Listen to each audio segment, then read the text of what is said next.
نبی کریم علیہ الصلاۃ والسلام نے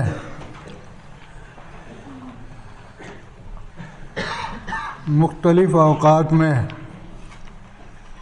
مختلف باتوں کو منع کیا خرید و فروخت سے متعلق، اور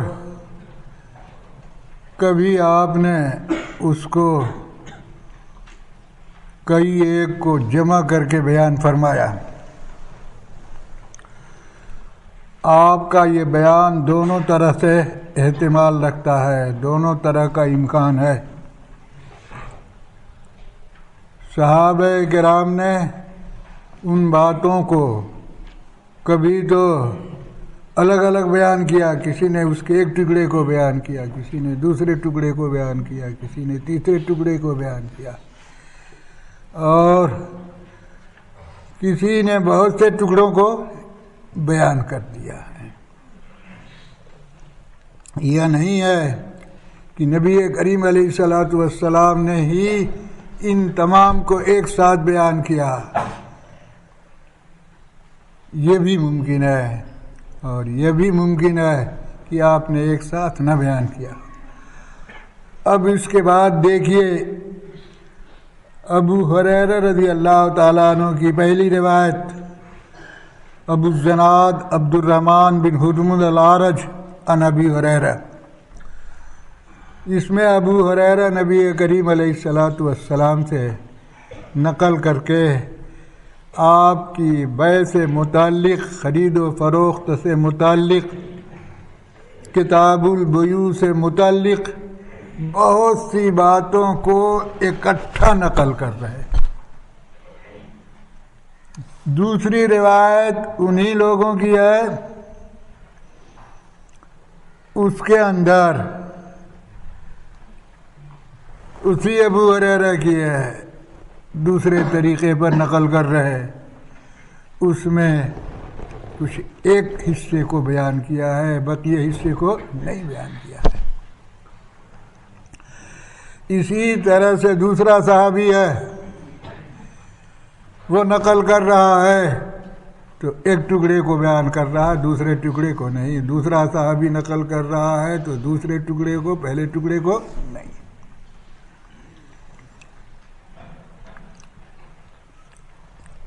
یہ آپ کے پیش نظر رہے گی، تو جب آپ دیکھیں گے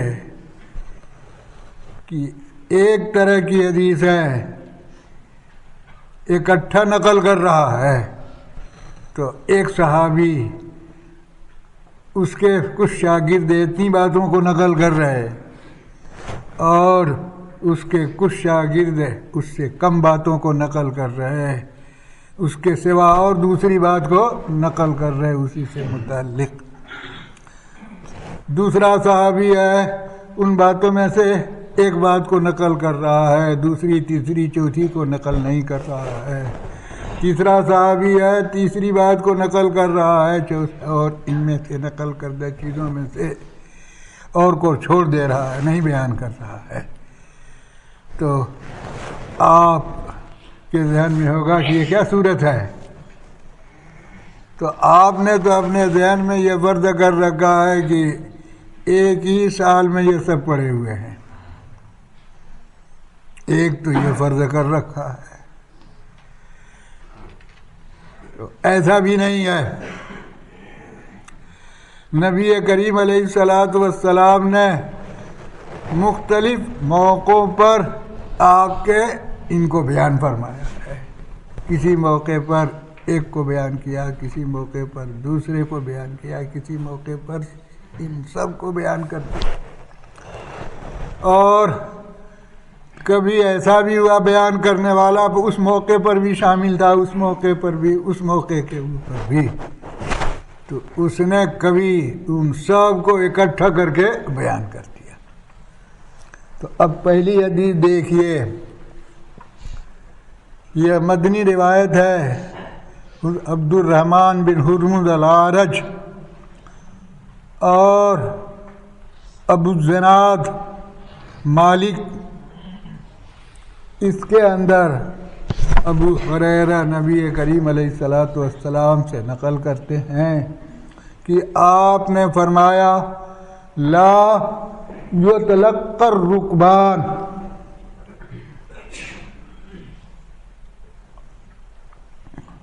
لبعین، یہ آپ کے ٹکڑا، رکبان راکب کی جمع ہے، راکب اونٹ سوار کو کہتے ہیں۔ اس زمانے کا دستور تھا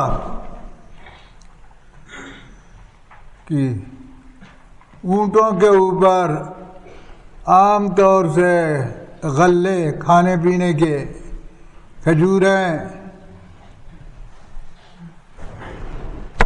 لاد کے باہر سے لاتے تھے شہروں کے اندر، یا اسی طرح سے جہاں پر میلے لگتے تھے ان کے بازار لگتا تھا، اس کو میلے سے اس زمانے میں تعبیر کر رہے ہیں۔ آج تو دیکھو فلاں جگہ پر فلاں دن ہاٹ ہے، ادھر تو بہت کثرت سے اس کا رواج ہے۔ تو وہ جب لاتے تھے تو شہر کے باہر پہلے پڑاؤ ڈالتے تھے، کچھ وہاں آرام کرتے تھے، اس کے بعد وہ غلے جو بھی ہوں اس کو شہر میں لاتے تھے بیچنے کے لیے۔ تو اس کے بارے میں آپ نے فرمایا وہ تجارتی قافلہ جو اونٹوں کے اوپر آیا ہوا ہے، شہر کے باہر قیام کیے ہوئے ہے، یا آپ کو پتہ چلا ہے کہ وہ لوگ آ رہے ہیں، تو آپ شہر کے باہر جا کر کے وہاں پر ان سے ملیں خریدنے کے لیے، اور وہاں پر خریدیں، اس سے آپ نے منع فرمایا ہے۔ اس میں تلقی رکبان ہے، کسی میں محض تلقی کا لفظ ہے، ملاقات کرنا، کسی کے اندر ہے تلقی جلب ہے، جلب کا لفظ آیا ہے۔ مصدر اسم فاعل کے معنی میں جالب، غلہ لانے والا،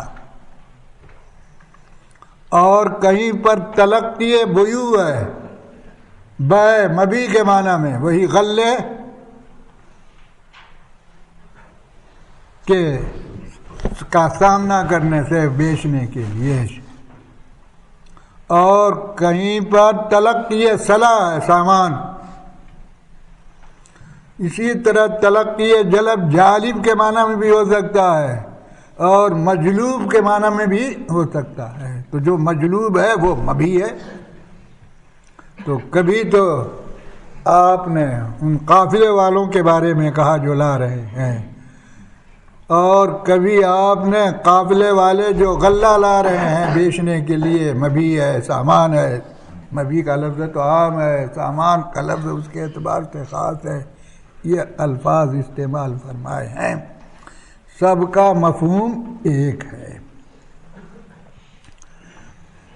اس کے بعد آپ کو ہدایت یاد رکھنی چاہیے،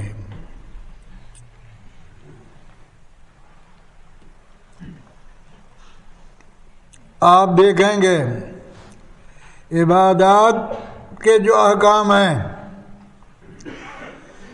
ان احکامات میں کیوں، کیسے، یہ سوال نہیں کیا جاتا ہے، اور اگر سوال کیا جائے گا تو اس کا کوئی تشفی بخش جواب نہیں ہو سکتا ہے۔ اس کی آپ حکمت بیان کر سکتے ہیں، علت نہیں بیان کر سکتے۔ اب جب حکمت بیان کریں گے تو کوئی ایک بیان کرتا ہے، کوئی دوسرا بیان کرتا ہے، کوئی تیسرا بیان کرتا ہے۔ اسی بات پہ آپ نے فقہ میں پڑھا، حکمت کی بنیاد پر کوئی حکم جاری نہیں ہوا کرتا ہے۔ آپ اس کی ایک مصلحت بیان کرتے ہیں، دوسرا دوسری مصلحت بیان کرتا ہے، تیسرا، جس کا جتنا ذہن ہے تیز، آپ کے اس کی پرواز آپ کے اسی کے اعتبار سے اس کی حکمت کو، مصلحت کو بیان کرتا ہے، اور ایک اس حکم کی علت ہوتی ہے، علت کی بنیاد کے اوپر حکم کا تعدیہ ہوتا ہے۔ خلاف قیاس جو چیز ہوا کرتی ہے وہ تو یہی ہوتی ہے نا جس کی علت نہیں جانی جا سکتی ہے۔ جب علت نہیں جانی جا سکتی ہے تو جہاں حکم آیا ہے اسی کے ساتھ خاص رہے گا، اس کا تعدیہ دوسری طرف وہی حکم منتقل کر کے دوسرے کے افراد میں لگایا جائے، یہ صحیح نہیں ہوا کرتا۔ لیکن یہ عبادات کے بارے میں ہے۔ معاملات کے جتنے احکامات ہیں وہ سب کے سب معلول ہیں، اس میں کوئی خلاف قیاس بات نہیں ہوتی ہے۔ اس بات سے اس کی علت کو لوگ تلاش کرتے ہیں، جتنے فقہا ہیں، جتنے قانون والے ہیں، تو قانون داں ہیں، مجتہد ہے۔ موجودہ زمانے کے اندر تو یہی ہوا نا، جن کو ہم مجتہد کہتے ہیں وہ قانون داں اور قانون بنانے والے لوگ ہیں۔ اس کی علت تلاش کرتے ہیں، کیوں منع کیا گیا ہے، اور اس علت کی بنا پر وہ حکم بظاہر عام معلوم ہوتا ہے، اس کو خاص کر دیتے ہیں۔ اس علت کی بنا پر بظاہر وہ حکم خاص ہوتا ہے، عام قرار دے دیتے ہیں۔ وہاں پر دلیل عقلی کی بنا پر بھی تخصیص آپ کے جاری ہو جاتی ہے۔ اب یہ روایت ہے، اس میں کوئی قید نہیں ہے کہ تلقی رکبان سے آپ نے منع فرمایا ہے۔ غلہ لے کر کے آ رہے ہیں، جب تک بازار میں نہیں آ جاتا ہے اس کے پہلے پہلے جا کر کے وہاں خریدنے سے آپ نے منع فرمایا ہے۔ اس حدیث کا ظاہر تو یہی ہے۔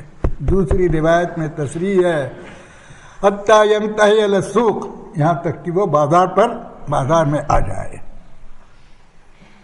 تو تلقی کی ممانعت کہاں تک ہے؟ بازار میں آنے سے پہلے پہلے، جب بازار میں آ گیا تو جا کر کے لو، اس میں کوئی قید نہیں۔ مگر تم نے ہدایہ کے اندر کیا پڑھا؟ حنفیہ کے نزدیک یہ ممانعت اس وقت میں ہے جب وہاں پر اس طرح کی چیزوں کی ضرورت شدید ہو، وہ چیزیں کمیاب ہیں، قحط سالی ہے، ایسی صورت کے اندر تم بازار میں آنے سے پہلے جا کر کے تم خرید لو گے، تو اس کی وجہ سے وہاں کے تمام لوگوں کا ضرر آپ کے ہوگا۔ اور اگر وہ چیز فراوانی کے ساتھ مل رہی ہے، آپ کو کوئی ضرورت نہیں ہے وہاں پر جانے کی، بازار میں وہ دستیاب ہے اسی طرح سے، تو ایسی صورت کے اندر باہر جا کر کے بازار میں آنے سے پہلے پہلے اس کو آپ خرید لیں، کوئی حرج نہیں ہے۔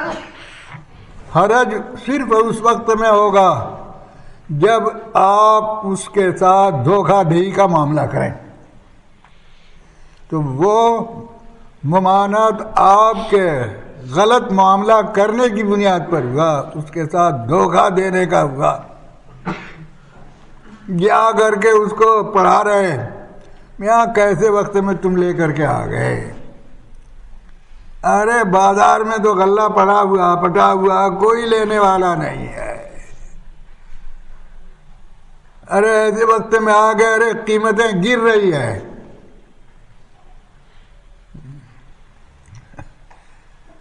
اب آپ کے سن کر کے اس پر تو اثر ہوگا نا، تو ایسی صورت میں وہ آپ کو کم قیمت پہ دے دے گا.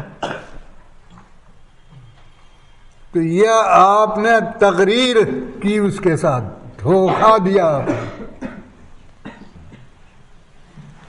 تو جب بازار میں وہ آئے گا دیکھے گا ارے تم تو ایسے کہہ رہے تھے اور یہ تو ایسا حال ہے،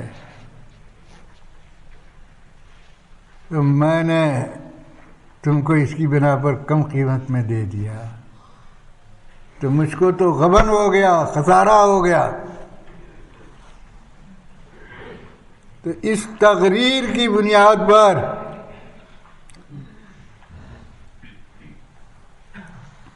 حنفیہ کہتے ہیں کہ اس کو اختیار ہوگا، بیچنے والے کو، تاجر کو، تمہاری اس بے کو باقی رکھے چاہے بے کو باقی نہ رکھے.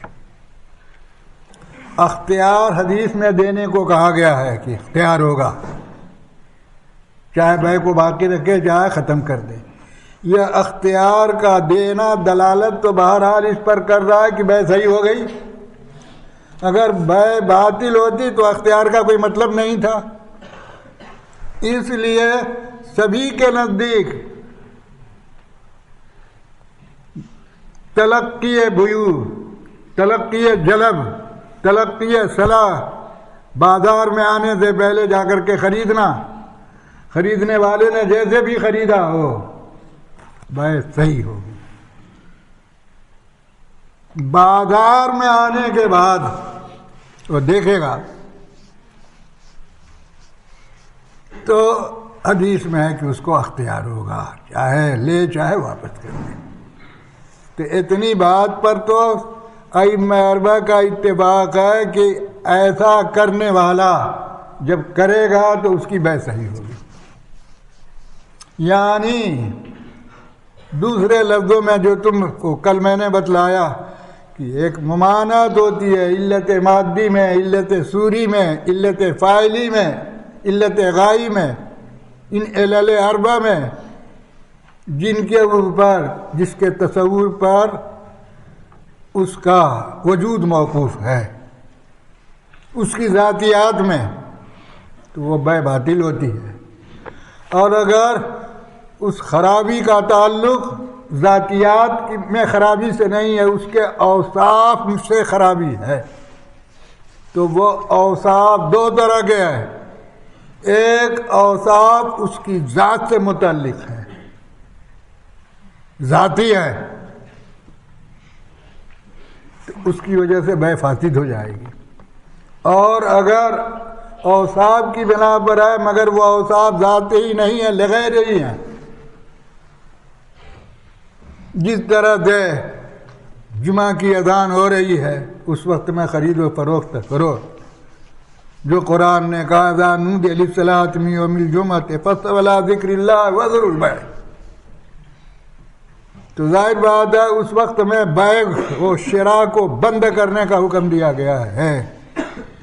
تو جب تم کرو گے تو اس نہیں کی وجہ سے مخالفت ہوئی اور نہیں قباحت کو جائے گی. قباحت ہوئی اس بیع کے اندر، مگر یہ قباحت اس کی ذات، اس کی صفت لذات ہی میں نہیں ہے، اس بیع کی صفت لغیر ہی کے اندر ہے. اس لیے یہ نہ بیع باطل ہوگی نہ بیع فاسد ہوگی، یہ بیع مکروہ ہوگی. یہی تو پڑھا آپ نے.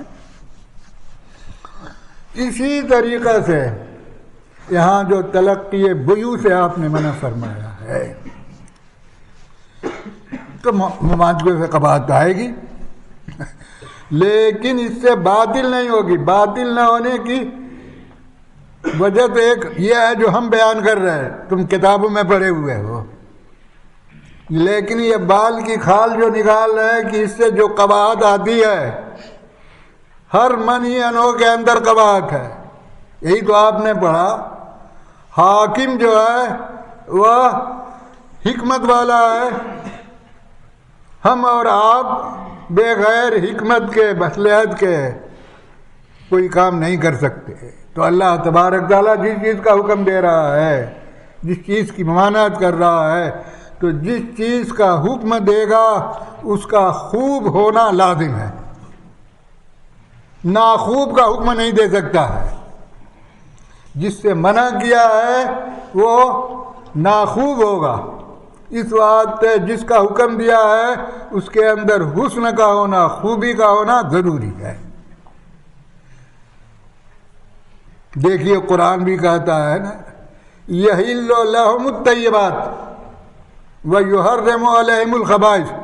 اس کا یہ مطلب نہیں ہے کہ حلال کرنے سے وہ طیب ہو گیا، پہلے سے وہ طیب ہے، اس طیب کو حلال کر رہا ہے.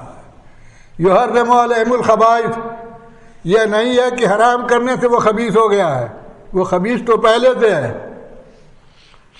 مگر حرام کرے گا تو اسی کو کرے گا جو خبیث ہے، حلال کرے گا تو اسی کو کرے گا جو طیب ہے. تو جس چیز کو حکم دیا ہے اس کا خوب ہونا، طیب ہونا، اس میں حسن کا پایا جانا ضروری ہے. جس کو منع کرے گا لازمی طور سے اس میں قباحت کا ہونا لازم اور ضروری ہے. اب پھر آپ کے حسن لین ہی ہے، حسن لغیر ہی ہے، قبح ذات ہی ہے، قبح لغیر ہی ہے، آپ کے یہ سب تقسیم کرتے رہو اور حکم کا مدار اسی تفصیل پر ہے. مگر اہل ظاہر تو اس بات کو نہیں مانتے ہیں. وہ کہتے ہیں میں جب حکم دے دیا تو اب جیسا بھی ہو بس سب ممنوع ہے، ناجائز ہے، منع کر دیا سب باطل ہے. ان کو اگر یہ سمجھائے تو ان کے نہیں سمجھ میں آتا ہے. تو ان کے لیے میں نے، آپ تو اس کو اس حیثیت سے سوچتے کہ یہ جو منع کیا گیا تلقی بیوع سے، تو اس میں خرابی جو پیدا ہو رہی ہے وہاں پر جا کے خریدنے سے، یہ خرابی مبی میں آ رہی ہے، ایجاب و قبول کی صورت میں آ رہی ہے، صحیح طور سے ایجاب و قبول نہیں ہو رہا، تراضی پورے طور سے نہیں پائی جا رہی ہے، یا آپ کے کس چیز میں خرابی ہو رہی ہے. یہ تو اس طرح آپ نے سوچ کر کے اس کو متعین آپ کریں گے کہ اس میں قباحت لغیر ہی نہیں پائی جا رہی ہے، لعین ہی نہیں پائی جا رہی ہے، قباحت لغیر ہی ہے، لہذا یہ باطل تو نہیں ہوگا، یہ بے باطل نہیں ہوگی، یہ بے فاسد نہیں ہوگی. اب اس سے اونچے نیچے کا درجہ ہوگا کراہت والا، وہ ہوگا. اہل ظاہر کا تو مطلب یہی ہوتا ہے بس وہ تو دیکھ لیتے ہیں کیا حکم، ہم تو حکم کے بندے ہیں، اب اس میں کوئی تفصیل ہم کریں. آپ کے حاکم کے حکم کی مخالفت بہت بڑی چیز ہے. اس نے کیسے حکم دیا ہے، کس بنیاد پر دیا ہے، کن خرابیوں کی بنیاد پر دیا ہے، ہم اس کو نہیں جانتے، ہم تو صرف حاکم کو دیکھتے ہیں. تو ان کے لیے ہوا کہ دیکھو اسی حاکم نے یہ بات کہی ہے نا کہ جب تم بازار میں وہ آئے گا تو اس کو اختیار ہوگا. یہ اختیار کا ہونا دلالت کرتا ہے کہ وہ بے صحیح ہے. تو ہم تو اس کے بغیر اس نتیجے پر پہنچے، اور یہ اہل ظاہر اس کی وجہ سے اسی نتیجے پر پہنچیں گے. اس واسطے سب کا اتفاق ہے کہ وہ بے تو صحیح ہوگی اور اس کو اختیار ملے گا، آئے گا بازار میں تو. مگر پھر اس کے اندر اختیار کب ملے گا؟ حنفیہ کہتے ہیں بیکار کا لیے اس کو اختیار دیا جائے گا. آپ کی وجہ سے اس کو ضرر و نقصان ہو رہا ہے تو اختیار دیا جائے گا. آپ کی وجہ سے نہیں ہے تو اس نے اپنی عقل کو کیوں نہیں استعمال کیا؟ جس طرح سے آپ جیسے لوگ ہیں، آپ کو دیا جائے، کھانے کے لیے بیٹھے ہو اور اس کو پیسہ دیے ہوئے ہو کہ بھائی لے جاؤ ہماری طرف سے، ذرا سا ہوٹل سے آپ 2 روپے کا گوشت اور سالن لے آؤ. یا آپ نے باب الوکالت میں پڑھا ہے کہ نہیں پڑھا ہے؟ اور جناب وہ لے کر کے گیا اور آپ کے زور بعد لے آ رہا ہے. یہاں تو کھاتے کھاتے دے گا نہیں آ رہا، کھا کے پھر کے برابر کر دیا، اب وہ زور بعد لا رہا ہے. تو یہ جو 2 روپیہ کا نقصان ہوا لایا بھی ہے، تو آپ کہے گا آپ نے تو کہا تھا لانے کے لیے، میں نے لا دیا. تو اس کے کہنے سے اس کا چھٹکارا ہو جائے گا. تم نے اس کو نہیں سمجھا کہ یہ کھانے کا وقت ہے، اس کے لیے بھیجا، اس وقت کھانے کے لیے ہے نا، تو تم نے یہ غلطی کی، لہذا ضرر اس کا نقصان جو ہوگا وہ تمہیں کو اٹھانا پڑے گا. اور اگر وقت کے وقت لا دیا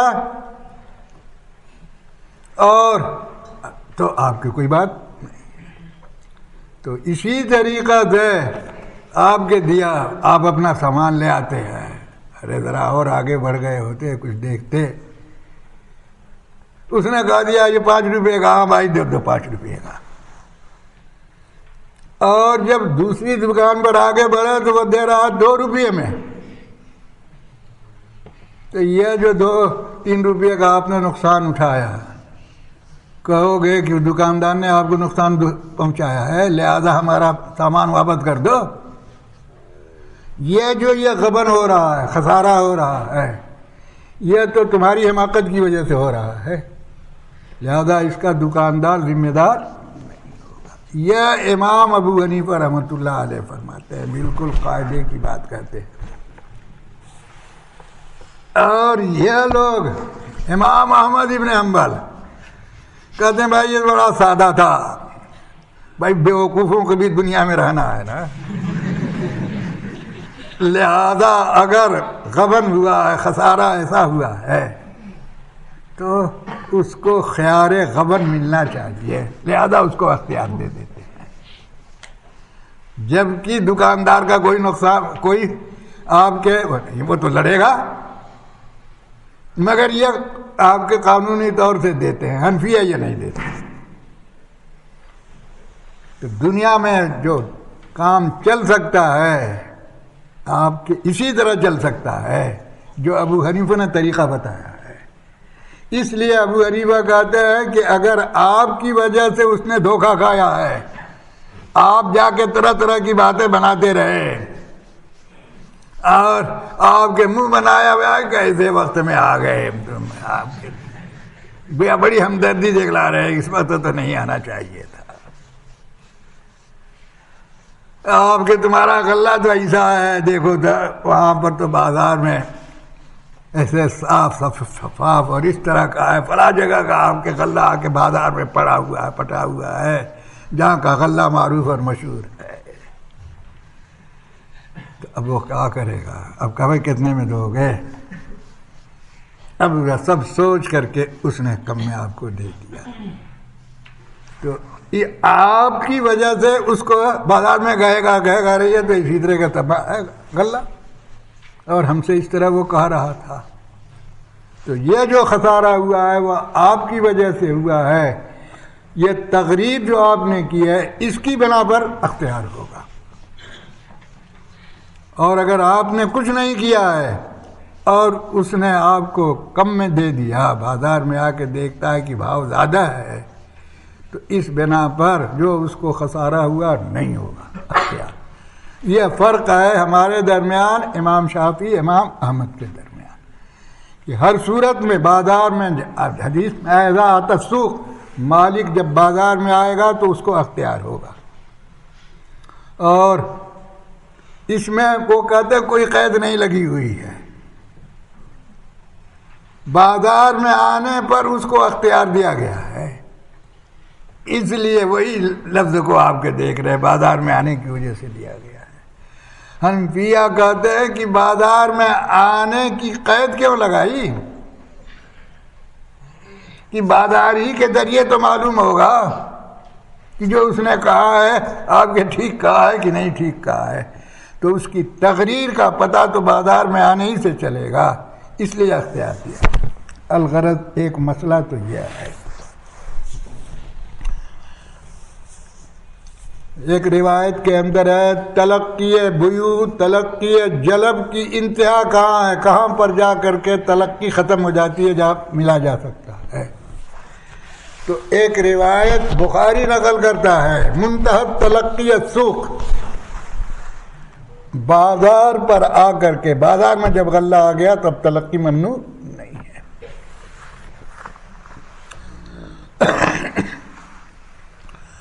اور امام طحاوی اس کو بالکل الٹے معنی میں لے رہا، وہ اس طرح لے رہا کہ وہ کہتا ہے پہلے منع تھا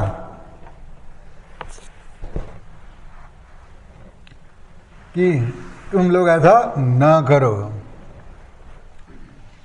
اس کے بعد اجازت ہے. یعنی وہ کہتا ہے روایتیں دو طرح کی ہیں، ایک روایت میں منع کیا گیا ہے اور ایک روایت سے معلوم ہوتا ہے کہ جائز ہے.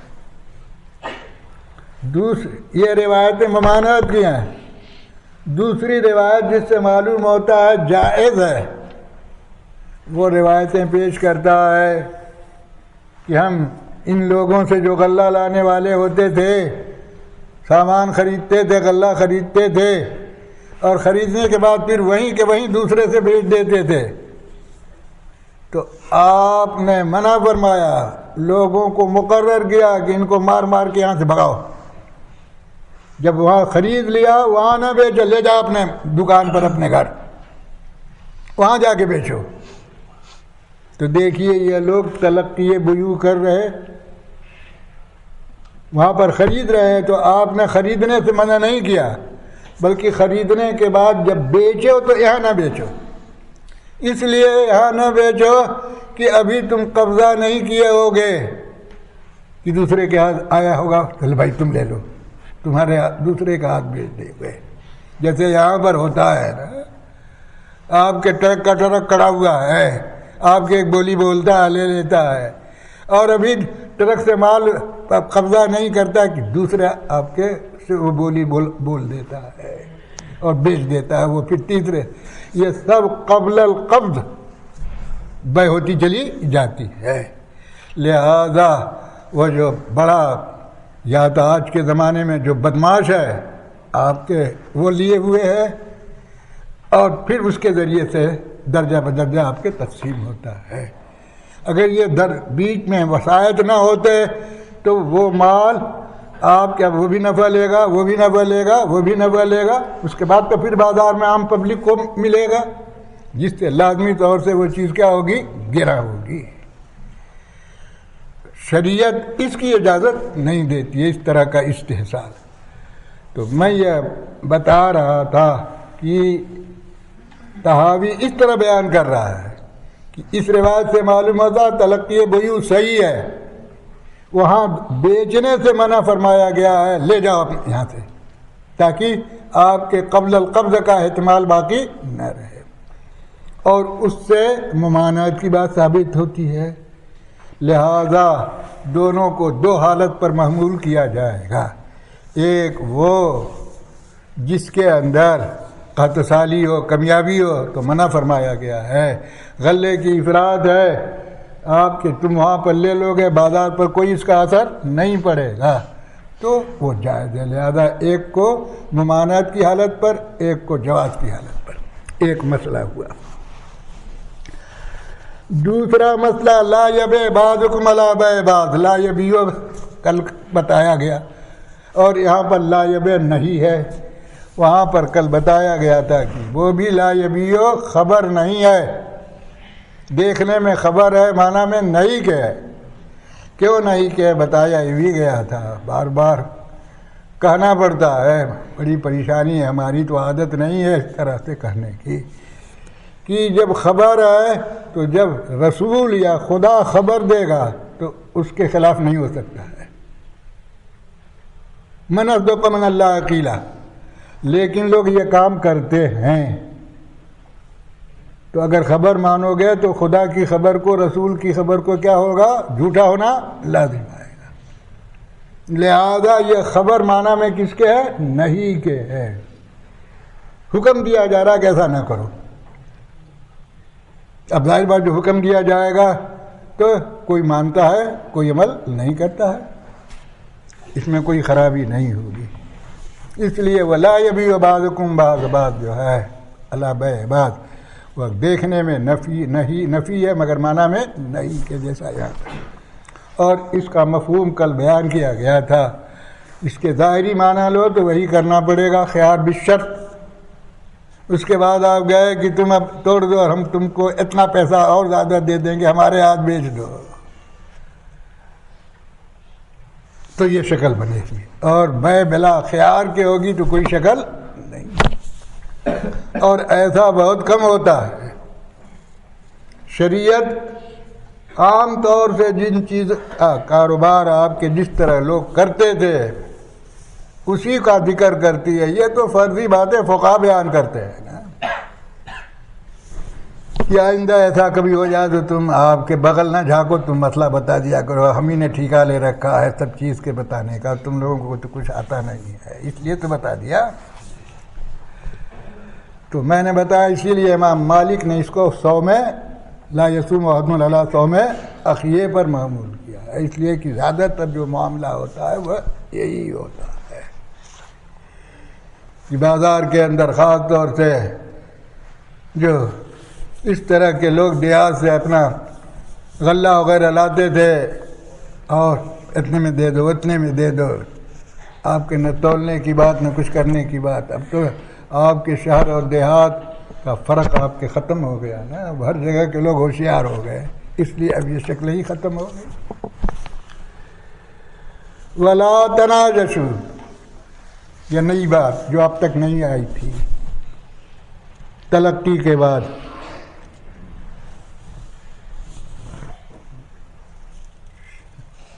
دوسرے کو دھوکہ دینے کے لیے قیمت زیادہ نہ لگاؤ. یہ ہے لا تناجشوا. لینا نہیں ہے,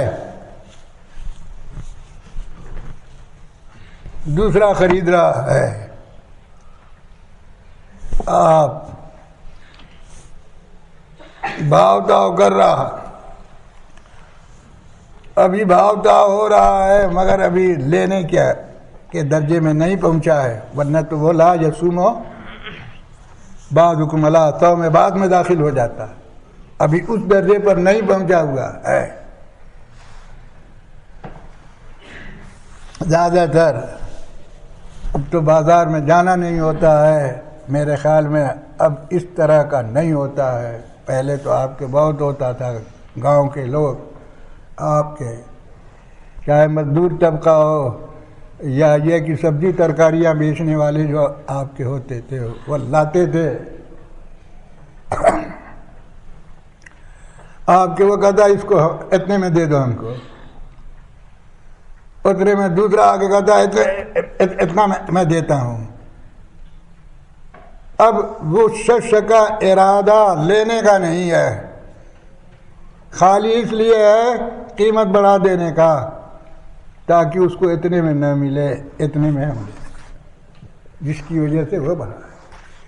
تو نجش کے معنی ترغیب دینے کے ہیں, راغب کرنے کے ہیں.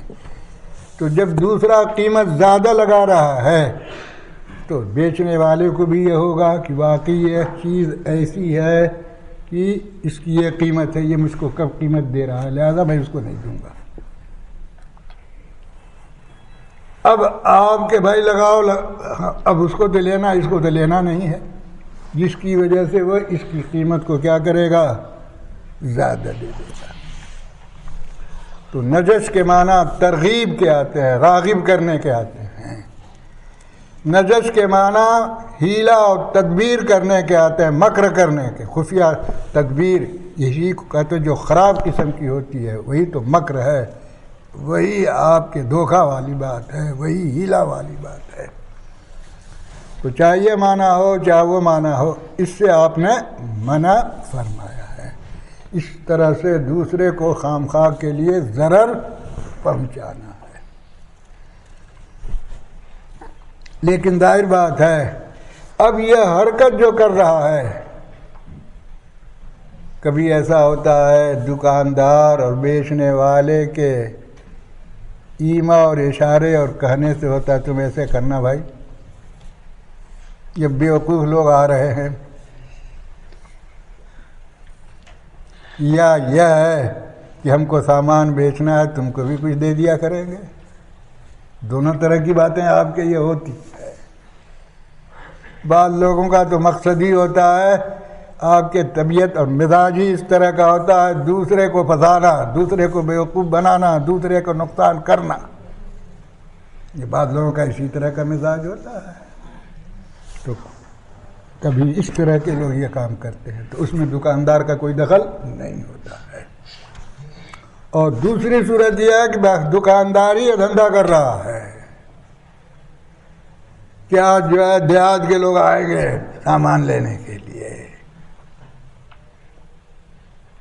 اور تم آپ کے جب دیکھو ہماری دکان پر آئے تو آگے تم بھی بیٹھ جانا نا, اور جب آپ کے ہوگا تو آپ کو ایسا کر دینا. تو اگر دکاندار والے کی ایما اور اشارے پر ہے, چاہے وہ اس کا عوض اور پیسہ دیتا ہو چاہے نہ دیتا ہو, تو یہ تقریر کے حکم میں ہو جائے گا.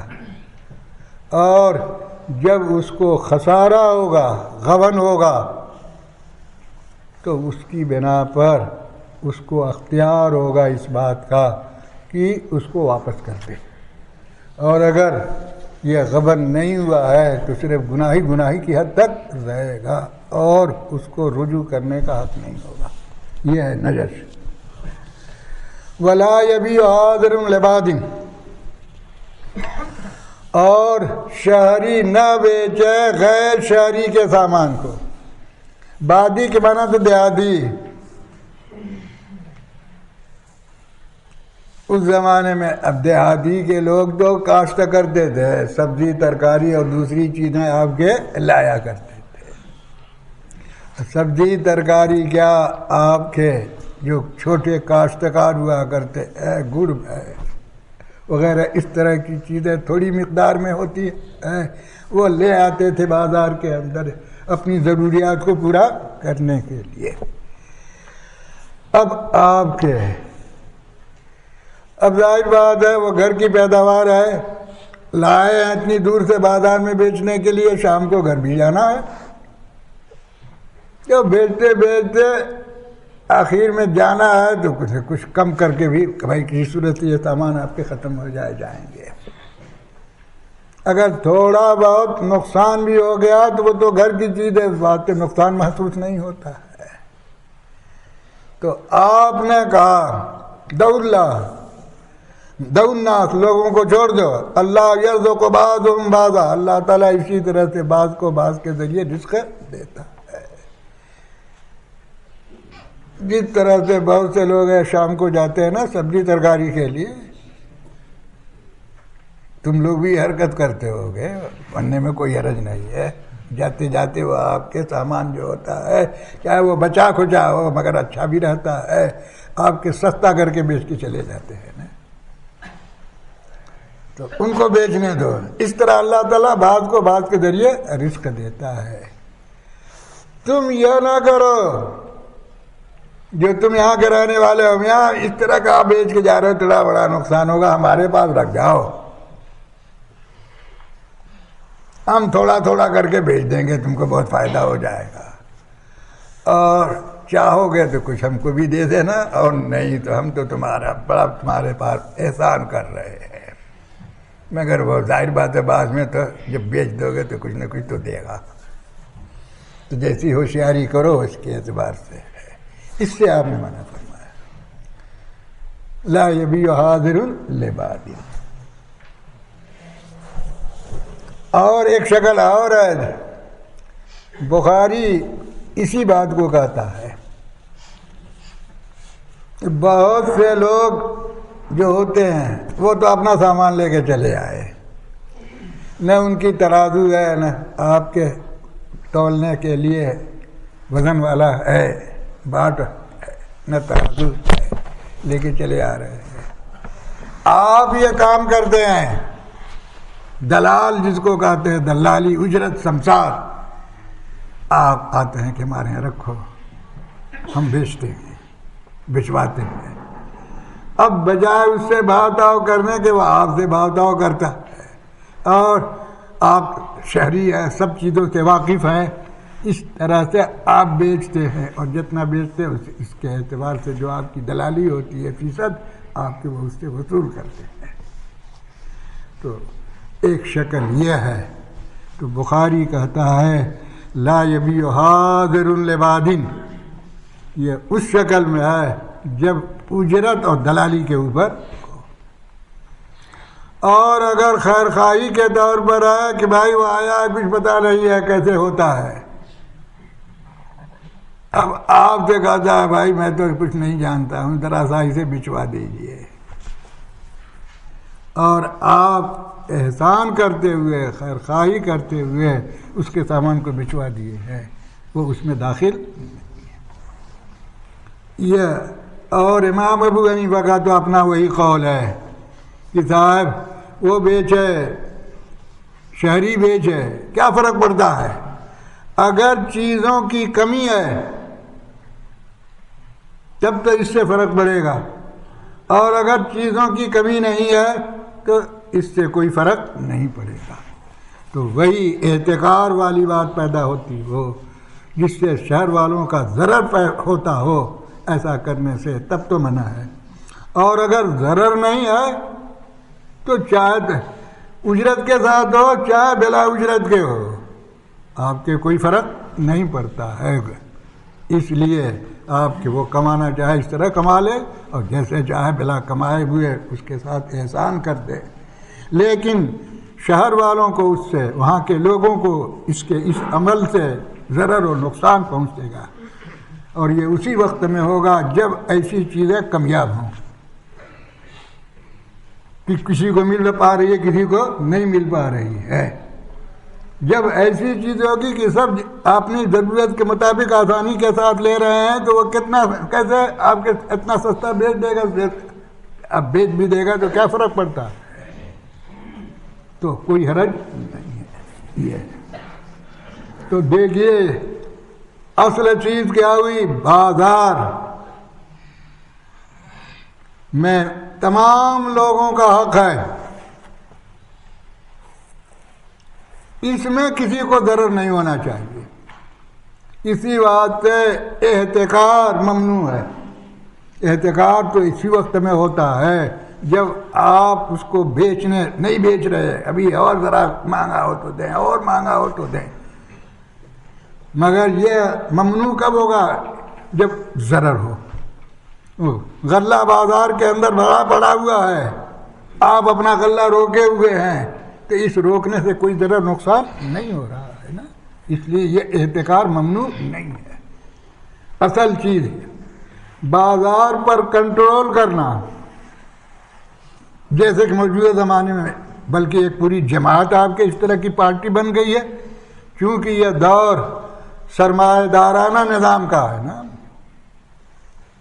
پہلے تو دور آپ کے کھیتی باڑی والا تھا، زمیندارانہ تھا، جس کو تاریخ کے اعتبار سے زراعتی دور کہا جاتا ہے۔ اس واسطے مالدار و سرمایہ دار لوگ وہی ہوا کرتے تھے جو زمین زیادہ جس کے پاس ہوتی تھی، اور اس زمین میں طرح طرح کی قسمیں آپ کی ہوا کرتی تھی۔ وہ دور ختم ہوا تو اب جو یہ دور آیا ہے صنعت و حرفت والا، یہ دور اس کے اندر دو طرح کا نظام رہا نا، ایک آپ کے راس المال جس کو سرمایہ دارانہ نظام کہا جاتا ہے، جس کے اندر یہ ہے کہ مال آدمی کو، ہر شخص کو آزاد ہے، جیسے چاہے حاصل کرے، مال ملنا چاہیے، اس کے اندر کس کو ضرر ہو رہا ہے کس کو نقصان ہو رہا ہے اس سے اس کو بحث نہیں ہے، اپنے کو فائدہ ہونا چاہیے۔ افراد ہر شخص پورا اور آزاد ہے، اور اس کے مقابل میں کمیونسٹ نظام تھا، وہ آپ کے ختم ہو گیا، اور اب بالکل آپ کے سرمایہ دارانہ نظام ہے۔ ملکی اعتبار سے جو چیزیں حکومت کے لیے ضرر اور نقصان دہ اس کو تو حکومت نے منع کر رکھا ہے، باقی اور کوئی چیز ممنوع نہیں ہے۔ لوگوں کو اپنے طور پر کسی کو نفع ہو رہا ہو اور کسی کو ضرر ہو رہا ہو، اس سے کوئی حرج نہیں ہے۔ اس کا جو قانون ہے، اس قانون میں آپ کے یہی ہے۔ اس واسطے آپ دیکھتے ہو جب چاہتے ہیں چیزوں کی قیمت کو بڑھا دیتے ہیں، جب چاہتے ہیں چیزوں کی قیمت کو آپ کے گھٹا دیتے ہیں۔ پہلے مزدوروں کے آپ کے حقوق تھے آپ کے، اب وہ سارے کے سارے حقوق آپ کے ختم کر دیے گئے۔ اب آپ کے جو محنت آپ کی جتنی ہے، جس وقت تک کی ہے اتنے لے لو، بعد کے اندر اسی بنا پر جو بعد میں وہ دیا کرتے تھے پنشن جس کو کہتے ہیں وہی ختم کر دیا۔ تو میں یہ کہہ رہا کہ بازار پر آپ کے ایک جماعت کا کنٹرول ہے، وہ جب چاہتی ہے آپ کے چیزوں کی قیمت کو کم کر دیتی ہے اور جب چاہتی ہے قیمت آپ کے اس کی بڑھا دیتی ہے۔ اسلام یہ نہیں، اس میں یہ چیز نہیں ہے۔ اس کے لیے جو نقصان دہ اس کے لیے قانون و ضابطہ ہے۔ بازار کو اپنی اصلی حالت کے اوپر رہنا چاہیے، آپ کے کسی کا اس میں عمل دخل نہیں ہونا چاہیے۔ ان سب چیزوں سے بازار کے اوپر عمل دخل دوسرے کا آ جاتا ہے، اس لیے شریعت نے اس کو منع کیا ہے۔